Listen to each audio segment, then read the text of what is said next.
Bonjour les Gabianers, et bienvenue dans cette nouvelle vidéo du Tarot de la Bonne Mère où nous allons parler de Saint Jean le Baptiste. Saint Jean le Baptiste est un saint un peu particulier dans la mesure où il est avant tout un prophète. C'est le dernier des prophètes, c'est le dernier à avoir annoncé la venue du Messie, la venue du Fils de Dieu. Il est également le cousin germain du Christ, son aîné de quelques mois ou quelques années, on ne sait pas trop. Donc il est le dernier prophète du Christ en étant son contemporain direct. Et d'ailleurs je vous renvoie, si vous lisez l'anglais, vers le compte Instagram Tomix, je vous mettrai une vignette à l'écran et un lien en description, qui est vraiment très très drôle, qui est tenu par, je crois, un prêtre anglican, ou en tout cas quelqu'un qui a vraiment une très très très très solide connaissance théologique, et qui illustre des scénettes de l'enfance du Christ, soit en s'appuyant sur les évangiles, soit en faisant un travail d'imagination, mais là encore en se basant sur des messages de l'évangile plus tardifs que l'enfance du Christ, mais voilà, pour imaginer des scénettes de vie entre Jean le Baptiste et le Christ, ou par exemple Jean essaye d'apprendre à Jésus à nager, mais ça marche pas parce que Jésus marche sur l'eau et n'arrive pas à s'immerger. Enfin voilà, c'est à la fois très drôle, très tendre, et c'est toujours de très très beaux messages. Si vous lisez l'anglais, allez le voir, je le recommande à 1000%. Donc Jean le Baptiste est le dernier des prophètes, le dernier pour la tradition chrétienne bien entendu. Il était à l'époque, donc dans la Palestine de l'époque, il était courant, tout le monde attendait le Messie, surtout qu'on était dans un contexte donc, où on était annexé par l'Empire romain, donc tout le monde attendait le Messie pour être libéré du joug de l'envahisseur. Et tout le monde demandait une grande partie des prêtres espéraient que Jean le Baptiste soit le Messie lui-même, parce qu'il parlait très bien, et qu'il partage de nombreux traits avec le prophète Élie. Le prophète Élie est un prophète extrêmement important dans la tradition juive. C'est un prophète donc si je dis pas de bêtises, 9e siècle avant Jésus-Christ, et qui est en fait qui est devenu une figure mythique, et dont on attend qu'il revienne de temps à autre guider le peuple juif par un système qui serait quand même assez proche de la réincarnation. Je ne sais pas si c'est très canonique de parler de réincarnation, je ne veux vexer personne, mais en tout cas l'image est à peu près celle-là, pour être comprise. Et d'ailleurs, il y a un tome du chat du rabbin où le chat discute avec le prophète Élie, qui est donc toujours en vie, et vient discuter avec le chat. Je vous mettrai la couverture à l'écran. Je crois que c'est le dernier tome, ou l'avant-dernier. Donc, Saint Jean le Baptiste, tout le monde voudrait voir en lui soit une réincarnation d'Élie, soit le Messie lui-même. Bien entendu, Jean le Baptiste, qui sait qui est le Messie, puisque c'est son cousin, rappelle à chaque fois qu'il n'est pas le Messie, mais que lui baptise par l'eau, parce qu'il était au bord du Jourdain, donc le fleuve en Palestine, et il immergeait les personnes dans le Jourdain afin de les laver de leurs péchés. Et voilà, il prêchait des tas de maximes de vie, de conseils éthiques, moraux, etc. Et il annonçait la venue d'une personne qui baptiserait dans l'esprit et par le feu, et non par l'eau comme lui-même. C'est-à-dire quelqu'un qui baptisera par l'Esprit Saint, en fait, qui n'aura plus besoin de ce médium qu'est l'eau pour baptiser, mais quelqu'un qui transmettra l'esprit, le feu sacré, le feu de la Pentecôte, finalement, directement à chacun. C'est ainsi, je vous renvoie, donc c'est expliqué dans le chapitre 1 de l'Évangile selon Jean. Et donc par exemple, Jean le Baptiste est questionné par les prêtres juifs et les rabbins et les érudits, etc.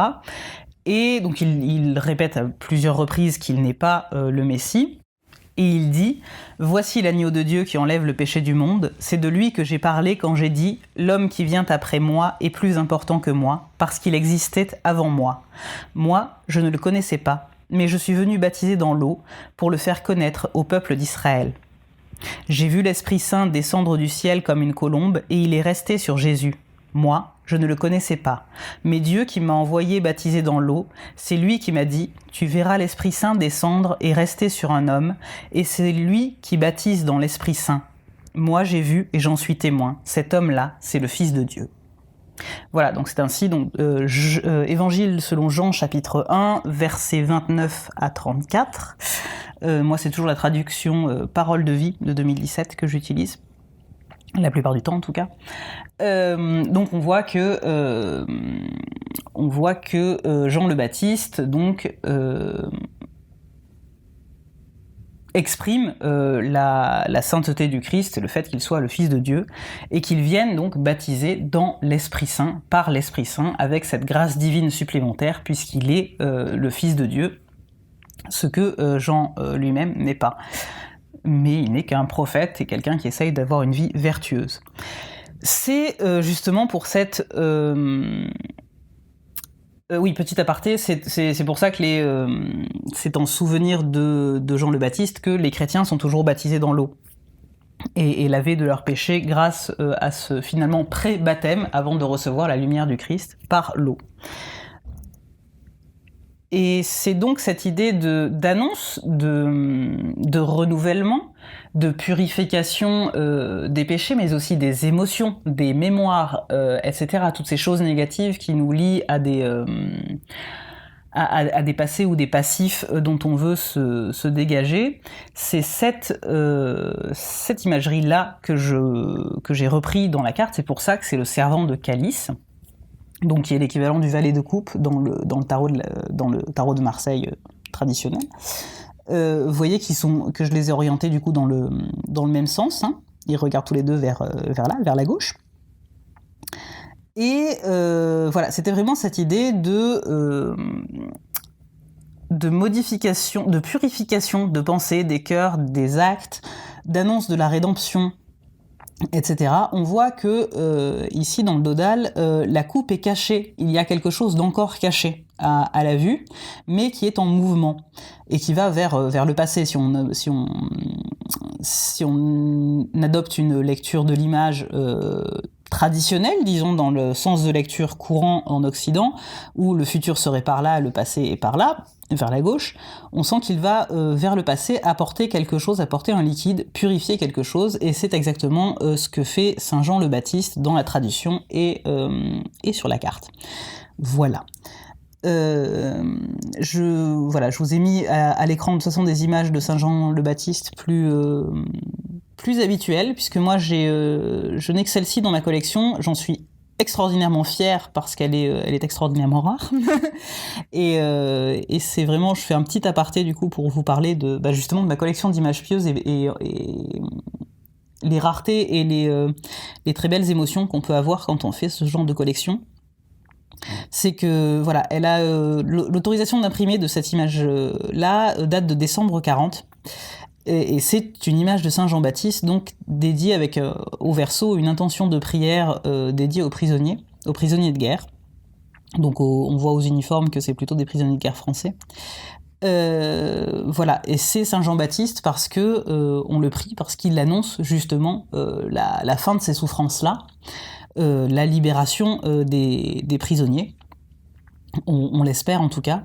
Et voilà, et c'est vrai que quand on trouve des images pieuses comme ça, que ce soit en brocante ou sur internet ou au gré,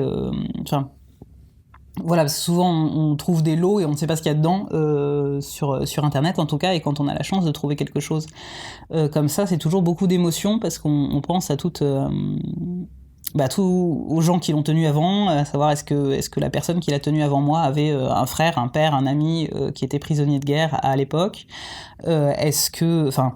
toutes ces personnes qui se sont raccrochées à ces images pieuses, celles-ci ou d'autres, pour prier, pour confier leur peine, etc. Donc ça fait beaucoup d'égrégore sur ces petites images, et ça fait toujours beaucoup d'émotions. Et voilà, donc c'était pour vous la montrer, vous la partager, parce que j'y tiens beaucoup, parce qu'elle est vraiment, d'une part, rare, et d'autre part, même esthétiquement, je la trouve très très belle. Il y a cette dignité de Saint Jean-Baptiste dans sa peau de chameau, qui est vraiment entièrement droit et juste, et qui nous annonce quelque chose. Voilà, et donc la prière au verso est: souvenez-vous des prisonniers comme si vous étiez captifs avec eux. Lettre de saint Paul aux Hébreux, chapitre 13, verset 3. Et voilà, il y a toute une série de petites prières pour divers temps de la journée, et une litanie. Et il y a cette mention qui est quand même assez terrible, qui est: la diffusion de cette image est interdite dans les camps de prisonniers. Et c'est vrai que je trouve ça assez terrible de se dire que voilà, ils étaient dans le camp de prisonniers, et on leur arrachait y compris la vie spirituelle. Et voilà, c'est assez sinistre comme information, je vous le concède. Et bien entendu, dans le contexte actuel, ça résonne très fort. Je pense notamment à tous ces soldats ou civils ukrainiens qui ont, à l'heure actuelle, disparu après avoir été évacués, entre guillemets, vers les territoires russes. Voilà, donc je pense qu'on peut aussi se permettre de prier pour eux, et qu'ils puissent garder espoir, et que leur leur gardien ou leur entourage direct sur place, les gens qui les gardent, ou qui les interrogent, ou qui, etc., soient le plus humain possible. Sur ces bonnes paroles, je voulais pas péter l'ambiance, je vais vous lire la prière à Saint Jean le Baptiste, donc que vous pouvez retrouver comme d'habitude sur le site internet du Tarot de la Bonne Mère. Prière à Saint Jean-Baptiste. Ô Saint Jean-Baptiste, toi qui laves dans l'eau du Jourdain les corps souillés par la mauvaiseté, tu annonces la grande joie de l'arrivée de Dieu et de la pleine lumière dans nos cœurs et nos âmes. Auprès de toi, je renonce à tous mes mauvais travers. Je veux proclamer les bienfaits et les grâces qui sont dans ma vie. Je veux me transformer pour devenir la meilleure version de moi-même. Guide-moi, Saint Jean-Baptiste, vers les chemins de lumière. Donne-moi la confiance en l'avenir. Donne-moi la joie que tu connais de connaître l'arrivée du bien. Amen. Oui, du coup, la lumière a changé, ça fait joli. Et donc on va passer au tirage de Saint Jean-Baptiste. Je vais ranger ça. Donc le tirage de Saint Jean-Baptiste, comme vous le voyez, se compose de 3 cartes, disposées à la verticale selon moi, mais parce que c'est pour rappeler le trajet donc de l'eau, mais aussi d'un message qui viendrait du ciel vers la terre. Voilà, donc il est composé de 3 cartes, et sa thématique est l'annonce, puisque Saint Jean le Baptiste est un grand annonceur du Christ. Son tirage, c'est l'annonce. La première carte, donc celle du haut, c'est: quel est le message de votre âme ? Donc voilà, là je vais pas m'attarder en fait, parce que c'est assez ça va assez de soi. Voilà, ça va être: quel est le message de votre âme, quel est le message de vos anges, et quel est le message de Dieu. Donc oui, c'est la progression peut paraître étrange de dire qu'on va du haut vers le bas, âme, ange, Dieu, et pas dans l'autre sens. Mais c'est dans l'idée que finalement, d'une part, l'âme est ce qui nous est le plus familier, et ce qui est peut-être le plus conscientisé, tandis que Dieu est ce qui est caché le plus profond en nous, en fait. Donc oui, l'idée, c'est effectivement de renverser cette idée commune de dire que Dieu est plus difficile à atteindre. Donc oui, il est plus difficile à atteindre, mais pas forcément en question de hauteur, mais aussi en question de profondeur en nous. Voilà, c'est un tirage qui fait un peu écho, je ne sais pas si vous l'avez vu, à mon tirage de la Pentecôte, finalement, sur Instagram. J'avais proposé un tirage de la Pentecôte. et qui effectivement nous appelait à demander un éclaircissement sur l'esprit en nous, sa nature profonde, l'esprit que nous irradions, donc par notre essence, notre manière d'être, et l'esprit qui se manifeste dans nos actions. Voilà, donc c'est un peu la même idée, c'est de retrouver cet esprit, cette part de Dieu, finalement au plus profond de nous, et qui est là toujours. Voilà, voilà. Et donc, vous pouvez réaliser ce tirage avec un tarot, avec un oracle, peu importe. L'idée, c'est vraiment de trouver du coup quelque chose, un jeu qui vous parle vraiment très directement, dont vous connaissiez vraiment très très bien la symbolique, pour que ce message qui est appelé quand même à être assez riche sur chaque carte, puisque quel est le message de votre âme? Il n'y en a pas qu'un, forcément. Il va être complexe, il va être riche, il va être diversifié. Le message des anges pareillement, et le message de Dieu également. Voilà, c'est vraiment de... Alors, ou trois, j'ai vu, je ne sais plus qui, je suis désolée de ne pas le citer, faire ça précédemment, qui utilisait en fait un tarot, ou un oracle, je ne sais plus, différent pour chaque carte, parce qu'effectivement, il y a... effectivement, c'est un petit peu ce que je fais quelquefois aussi. Puisque oui, moi j'ai un tarot que j'utilise vraiment, je vous en ai parlé dans une des vidéos précédentes.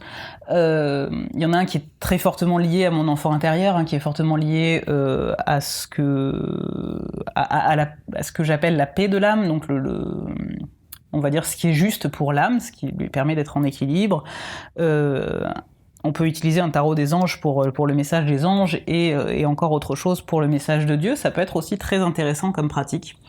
En tout cas, il faut vraiment, je pense, que ce soit des tarots que vous connaissez bien, et dont vous ayez conscience de la richesse et de la complexité des messages, afin que vous tiriez le meilleur de ce tirage, et pas juste une vision assez... peu profonde, quoi. Une vision très... le mot me manque, tant pis.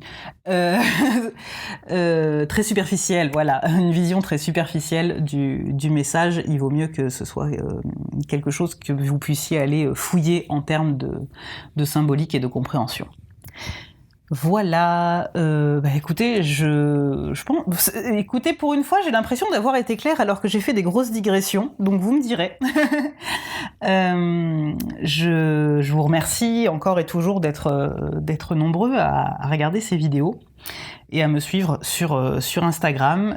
Je vous souhaite de vous porter très bien, de prendre soin de vous, et aimez-vous les uns les autres, et à tout bientôt. Ciao ciao!